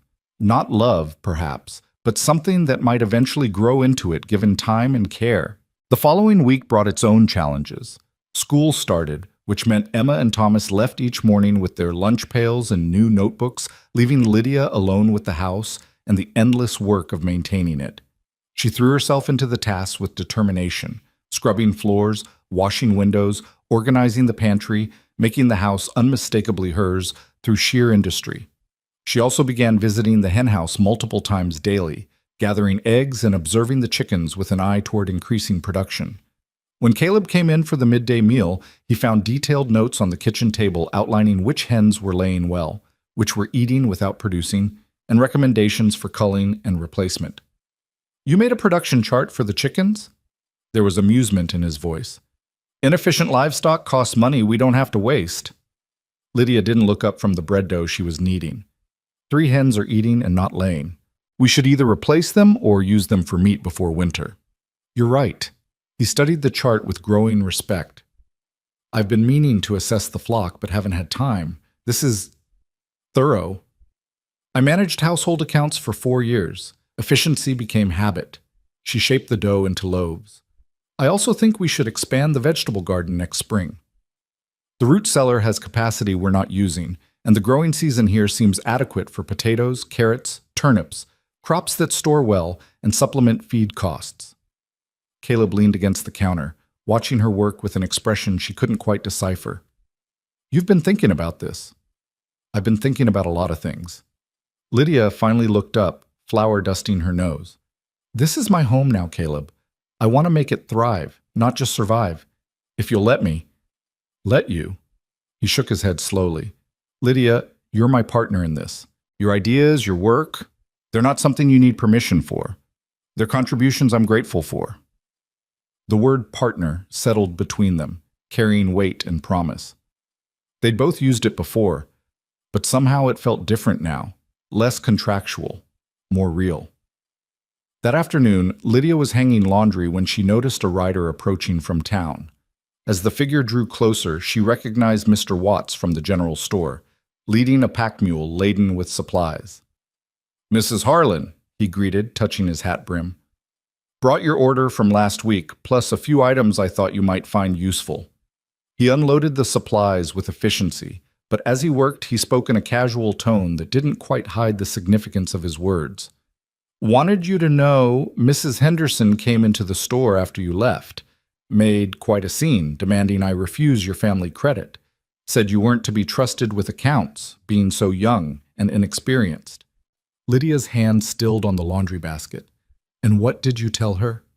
"Told her that you were the customer I dealt with, and you conducted yourself with more competence and courtesy than some folks who'd been in town for decades. Told her that my business decisions weren't subject to her approval." He grinned. "She left in quite a huff, but I thought you should know she's actively working against you." "Thank you, Mr. Watts, for the warning and for your support." "Don't mention it. Truth is, this town's been under Margaret Henderson's thumb too long. About time someone stood up to her." He tipped his hat again. "You need anything, Mrs. Harlan? You just send word. You've got more friends here than she'd like you to believe." After he left, Lydia stood in the yard clutching a damp sheet, processing this unexpected alliance. She'd assumed the entire town would side with the established residents against the outsider. But apparently Margaret Henderson's years of manipulation had created resentment beneath the surface, and Lydia's arrival, and her willingness to stand up to the woman, had given others permission to do the same. When Caleb came in that evening and she told him about Mr. Watts's visit, he listened with a thoughtful expression. "Margaret won't take that well. She's used to controlling the social dynamics of this town. Having the shopkeeper publicly side with you against her, that's a significant shift in power." "Should I be worried?" "Maybe." He was honest, which she appreciated. "But you're not alone in this. And neither am I anymore." That night, lying in their shared bed with the customary space between them, Lydia found herself thinking about the strange shape her life had taken. A month ago, she'd been a lonely girl in Missouri with no prospects and no hope. Now she was a wife, a stepmother, a rancher's partner, and apparently the unlikely catalyst for social change in a small Montana town. It wasn't the life she'd imagined as a child, but increasingly, it felt like the life she was meant for. "Lydia?" Caleb's voice came soft in the darkness. "Yes?" "I'm glad you came. Glad you stayed. Glad you're here." He paused. "I wanted you to know that." Warmth bloomed in her chest, sweet and unexpected. "I'm glad too." The space between them seemed somehow smaller that night, the distance less absolute. They were still separate people with separate griefs and separate histories. But slowly, carefully, they were building something together, a partnership based not on passion, but on mutual respect, shared purpose, and the quiet courage of two people choosing each other day by day. Outside, the autumn wind whispered promises of the winter to come. But inside the Harlan ranch house, a family was taking shape, imperfect, complicated, but increasingly real. And Lydia Moore Harlan, mail-order bride turned rancher's wife, fell asleep feeling something she'd almost forgotten was possible, the sense of being exactly where she belonged. The confrontation came 6 weeks after the wedding, on a crisp October afternoon when the aspens had turned gold and the air carried the sharp promise of winter. Lydia was in the yard taking down laundry when she heard the wagon approach. Not Caleb returning from checking the north pasture, but something heavier, multiple horses, the creak of wheels that suggested more than a casual visit. She turned to see 3 wagons rolling up the drive, and her stomach dropped when she recognized Margaret Henderson in the lead wagon, flanked by Rebecca, and several other town women Lydia vaguely recognized from church. They came to a stop in the yard with the deliberate precision of people on a mission, and Margaret climbed down with the air of someone arriving to deliver judgment. "Mrs. Harlan?" Margaret's voice carried across the yard, formal and cold. "We need to speak with you. Lydia set down her laundry basket slowly, buying herself time to assess the situation. 7 women total, all dressed in their town clothes, all wearing expressions that ranged from uncomfortable to hostile. This was an official delegation, which meant Margaret had been working behind the scenes, gathering support for whatever move she was about to make. "Mrs. Henderson, ladies," Lydia kept her voice steady. "What can I do for you?" "We've come as representatives of the Birch Creek Ladies' Aid Society," Margaret announced, pulling a folded paper from her reticule. "It has come to our attention that you are woefully unprepared for the demands of frontier life. As concerned neighbors, we've compiled a list of deficiencies that require immediate attention." She unfolded the paper with a flourish and began reading in a tone that suggested she was doing Lydia an enormous favor. "Improper management of household stores, inadequate preservation methods for winter supplies, insufficient supervision of the children's moral education, failure to maintain appropriate social connections within the community, and perhaps most concerning, an unseemly influence over your husband that has caused discord between respectable families." "That's quite a list," Lydia said carefully. "May I ask who compiled these observations?" "Multiple concerned citizens who have your family's best interests at heart." Margaret's smile was thin and triumphant. "We've petitioned Reverend Phillips to intervene. As the spiritual authority of this community, he has the power to counsel married couples whose unions are troubled. We believe your marriage would benefit from ecclesiastical oversight, given the unusual circumstances of its formation." So this was the play. Undermine Lydia's competence publicly, suggest the marriage itself was unstable, and use religious authority to force compliance or create grounds for annulment. It was viciously clever, and Lydia felt a grudging respect for Margaret's strategic thinking, even as fury rose hot in her chest. "I see." Lydia folded her arms. "And does my husband know about this petition?" "Your husband is clearly under your undue influence," Rebecca interjected with false concern.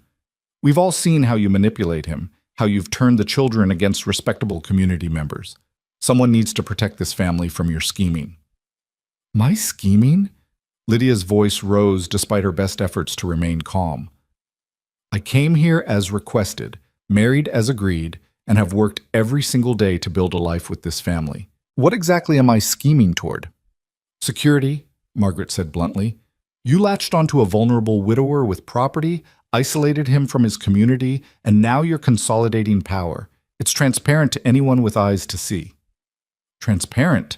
Lydia repeated the word, tasting its bitter irony. "Mrs. Henderson, the only transparent thing here is your anger that Caleb chose to marry me instead of accepting your daughter's advances. This has nothing to do with my competence or my marriage, and everything to do with your wounded pride." "How dare you?" Rebecca started forward, but one of the other women caught her arm. "Mrs. Harlan has a point, Margaret," the woman said quietly. It was Mrs. Potter from the Mercantile, her weathered face troubled. "This feels personal rather than charitable." "Personal?" Margaret whirled on her. "Ruth, you agreed this girl needed guidance. I agreed she might benefit from friendship and support. Being new to the territory, Mrs. Potter corrected firmly. I didn't agree to this attack. And calling Reverend Phillips to intervene in a marriage that seems perfectly stable strikes me as overreach." "Stable?" Margaret's voice rose shrilly. "The children are clearly disturbed. Thomas had an outburst in the store. Emma is too attached to this stranger. Thomas defended his mother's memory against your cruel gossip," Lydia cut in, her voice sharp as broken glass. "Emma has found someone who treats her with kindness and patience. Those aren't disturbances, Mrs. Henderson. Those are signs of healing, but you wouldn't recognize that because you're too busy trying to control everyone around you to actually care about their well-being." The words hung in the air like gunpowder smoke. Several of the women shifted uncomfortably, and Lydia saw agreement flicker across more than one face. Margaret Henderson's reign of social control had clearly created more resentment than loyalty, and Lydia's willingness to name it openly was giving others permission to acknowledge what they'd been thinking privately. "I will not stand here and be insulted by some mail-order child who—" Margaret started, but she was interrupted by the sound of horses approaching fast. Caleb rode into the yard at a gallop, dismounting before his horse had fully stopped. Behind him came Emma and Thomas on their school ponies, clearly having been collected on his way home. His face was set in lines of barely controlled fury, and when he spoke, his voice could have cut stone. "What the hell is going on here?" "Mr. Harlan." Margaret recovered her composure with visible effort. "We were just discussing with your wife the need for proper guidance." "I heard what you were discussing." Caleb moved to stand beside Lydia, his presence solid and protective. "Mr. Watts rode out to find me after you left town making noise about petitioning the Reverend. So I'll ask again, what are you doing on my property, harassing my wife?" "We were attempting to help," Rebecca tried, but Caleb cut her off with a look. "Help? You bring a delegation to my home to publicly humiliate my wife, question her competence, and undermine our marriage, and you call that help?" His voice dropped to something dangerous. "That's not help, Miss Henderson. That's malice disguised as charity, and I won't tolerate it." "Your children need proper guidance," Margaret insisted, though her voice had lost some of its certainty. "This girl is barely older than them. This woman," Caleb corrected icily, "is my wife. She is their stepmother. And in the 2 months since she arrived, I've watched her work harder than anyone I've ever known to build a home for us. She gets up before dawn to make sure we have hot breakfast. She's reorganized our household stores so efficiently we'll have surplus to trade this winter. She's helped Thomas with his arithmetic when he was too proud to ask me. She sits with Emma every night braiding her hair and listening to her talk about her day. She's done all of this without complaint, without demand for gratitude, simply because she committed to being part of this family." His voice roughened with emotion. "So no, Mrs. Henderson, my wife does not need your guidance. She doesn't need your approval. She doesn't need anything from you except to be left in peace to build the life we're creating together." Emma had climbed down from her pony and now stood pressed against Lydia's side, her small hand gripping Lydia's skirt. Thomas stood slightly apart, but his face was fierce with the same protective anger his father displayed. Mrs. Potter stepped forward, disengaging herself from the group. "Margaret, I think we should go. This was a mistake." "Ruth?" Margaret started, but Mrs. Potter shook her head firmly. "No, Mr. Harlan is right. We came here under false pretenses, driven by your grievances rather than genuine concern. I apologize, Mrs. Harlan. You deserve better neighbors than we've been." She looked directly at Margaret. "And you deserve honest friends who'll tell you when you're wrong. This is wrong. We're leaving." 2 other women murmured agreement and moved toward their wagons. Margaret stood frozen, her carefully constructed campaign crumbling around her. Rebecca looked between her mother and the defecting women with growing panic. "This isn't over," Margaret said, but her voice lacked conviction. "Yes, it is." Caleb's tone left no room for argument. "If you come onto my property again uninvited, I'll consider it trespassing. If you continue to spread lies about my wife or my family, I'll make sure every rancher and shopkeeper within 50 miles knows exactly what kind of woman you are. Do we understand each other?" Margaret's face went white with rage, but she climbed into her wagon without another word. Rebecca followed, her pretty face twisted with humiliation. The 3 wagons rolled back down the drive, leaving awkward silence in their wake. Mrs. Potter lingered a moment longer, her expression genuinely contrite. "Mrs. Harlan, I truly am sorry. If you're ever in town and need anything, a friendly face, a cup of tea, just someone to talk to, my door is open. I mean that." "Thank you, Mrs. Potter." Lydia's voice was unsteady. "That means more than you know." After she left, the 4 of them stood in the yard, Caleb, Lydia, Emma, and Thomas, bound together by what they'd just weathered. Emma was crying quietly, her face pressed against Lydia's side. Thomas's hands were clenched into fists, his young face working with emotions too big for his body to contain. "I hate her," Emma whispered. "I hate Mrs. Henderson so much." "I know, sweetheart." Lydia stroked the girl's hair with shaking hands. "But she can't hurt us. Not really. Not if we don't let her." "She called you a schemer," Thomas said, his voice breaking. "She said you manipulated us, but that's not... You didn't..." He stopped, struggling for words, and Lydia saw the exact moment his carefully maintained resistance finally shattered.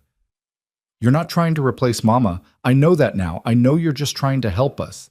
And I've been so awful to you, and you never complained, and I'm sorry. I'm so sorry." The apology broke something open in Lydia's chest. She knelt down so she was eye level with the boy, ignoring the dirt on her skirt.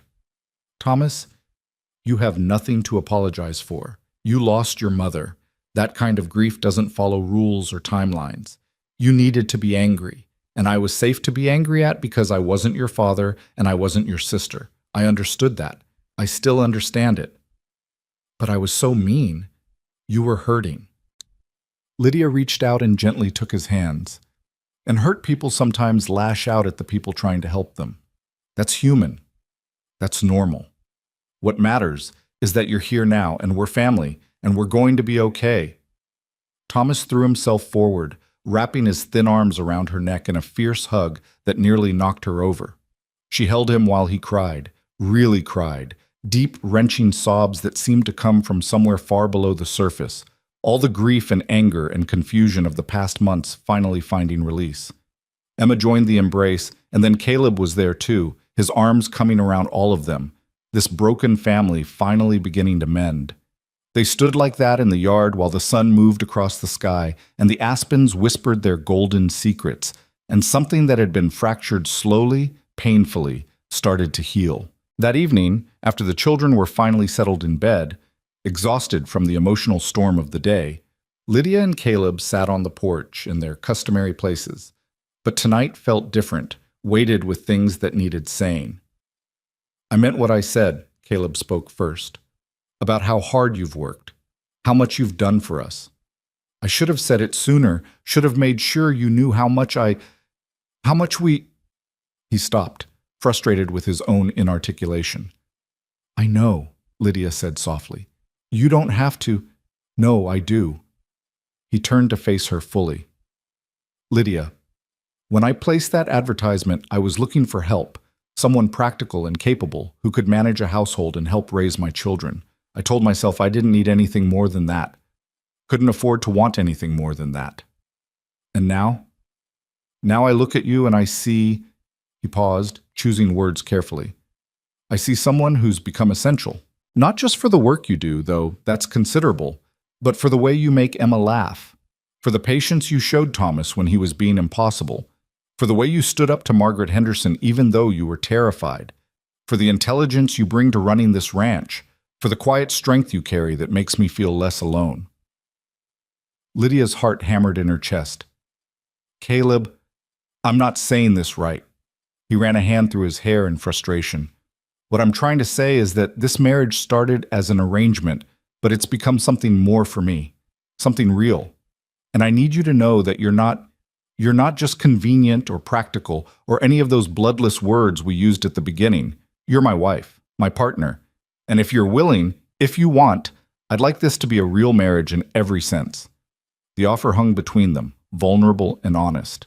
Lydia thought about the past 2 months, about the gradual erosion of the distance they'd maintained, about the way her heart had started beating faster when he walked into a room, about how the space between them in bed had felt increasingly wrong. I want that too, she admitted. I didn't expect to. When I answered your advertisement, I thought I was agreeing to a business arrangement with affection if we were lucky. But somewhere along the way you stopped being a stranger. You became important. And yes, I want this to be real. Caleb reached for her hand, lacing their fingers together with a naturalness that suggested he'd been wanting to do this for weeks. I'm not Sarah, he said quietly. I know I'll never stop loving her, never stop grieving what we lost. But I'm learning that the heart is bigger than we give it credit for, that you can honor the past while building something new. I would never ask you to forget her. Lydia squeezed his hand. She was your wife, the mother of your children, and she deserves to be remembered. I'm not trying to erase her or compete with her memory. I just want to build something of our own alongside it. You're extraordinary, Caleb said, and the wonder in his voice made Lydia's breath catch. How did I get so lucky? You placed a very honest advertisement, Lydia said with a watery laugh, and I was desperate enough to answer it. Not desperate. His thumb traced circles on the back of her hand. Brave. It took courage to come west alone, to marry a stranger, to fight for a place in a family that didn't know how to accept you. That's not desperation. That's strength. He leaned in slowly, giving her time to pull away if she wanted to. But Lydia didn't want to pull away. She met him halfway, and this kiss was nothing like the perfunctory brush of lips at their wedding. This was soft and seeking and full of promise, a tentative exploration that spoke of beginnings rather than obligations. When they finally pulled apart, both slightly breathless, Lydia felt as though something fundamental had shifted. They weren't strangers pretending to be married anymore. They were two people choosing each other, building something real from the pragmatic foundation they'd started with. "Come to bed?" Caleb's voice was rough with emotion and something deeper, more primal. "Yes." That night, the space between them disappeared entirely. What followed was tender and careful and occasionally awkward, two people learning each other's bodies, figuring out what felt good and what didn't, building intimacy through patience and communication and the willingness to be vulnerable. It wasn't the passionate romance of storybooks, but it was real and honest in theirs. Afterward, lying in Caleb's arms with her head on his chest and his heartbeat steady beneath her ear, Lydia felt a completeness she'd never known was possible. This was what belonging felt like. Not the desperate clinging of someone tolerated, but the deep security of being chosen and choosing in return. "I love you," Caleb murmured into her hair, the words so quiet she almost missed them. "I didn't plan to. Didn't think I could. But I do." Lydia's breath caught. She thought about the past months, about the gradual transformation from strangers to partners to something deeper. She thought about Emma's trust and Thomas's eventual acceptance, and the way Caleb looked at her sometimes like she was exactly what he needed. "I love you too," she whispered back, tasting the truth of it. "I didn't expect to. But somewhere between the stagecoach and now, you became my home." The days that followed brought their own adjustments. The children noticed the change in their father and stepmother immediately. The casual touches, the shared smiles, the way they moved around each other with new ease. Emma was delighted, asking with innocent directness if this meant Lydia was staying forever. Thomas was more reserved, but clearly relieved, as though his parents' happiness gave him permission to fully accept the new family structure. In town, news of Margaret Henderson's failed campaign spread quickly, and the social dynamics shifted perceptibly. Some families remained loyal to Margaret out of old habit or fear, but others, emboldened by Mrs. Potter's defection and Caleb's public defense of his wife, began treating Lydia with genuine warmth. She was invited to join the church quilting circle, asked for her preserving recipes, consulted about household management by younger wives new to frontier life. Rebecca Henderson, humiliated beyond bearing, left for Denver to stay with relatives, and the relief was palpable throughout Birch Creek. Without her daughter's future to fight for, Margaret lost much of her venom, though she never exactly warmed to Lydia. They maintained a cold civility when forced to interact, which suited both of them fine. Winter came early that year, sweeping down from the mountains in November with snow and bitter cold. But the Harlan household was ready. Lydia's efficient management had ensured full stores, proper insulation, and enough preserved food to see them through even a harsh season. The long evenings found them gathered around the fire, Emma and Thomas doing schoolwork while Lydia mended and Caleb worked on tack repair, all of them comfortable in the silence or engaging in easy conversation as mood struck. One particularly snowy evening in December, Thomas looked up from his arithmetic to ask, "Can we tell people at school that Lydia's our mother now? Not stepmother, just mother?" The question stopped everyone. Lydia's hand stilled on the shirt she was mending. Caleb looked at his son with surprise and something like pride. Emma's face lit up with hope. "I don't want to forget Mama," Thomas continued, his voice serious. "I'll always remember her, always love her, but Lydia's here now, and she takes care of us, and she loves us, and isn't that what a mother does? So can't we have two mothers? One we remember, and one who's here?" Lydia's throat tightened with tears she refused to shed. "Thomas, I would be honored, but only if you're truly comfortable with it. I never want you to feel like acknowledging me erases your mother's memory."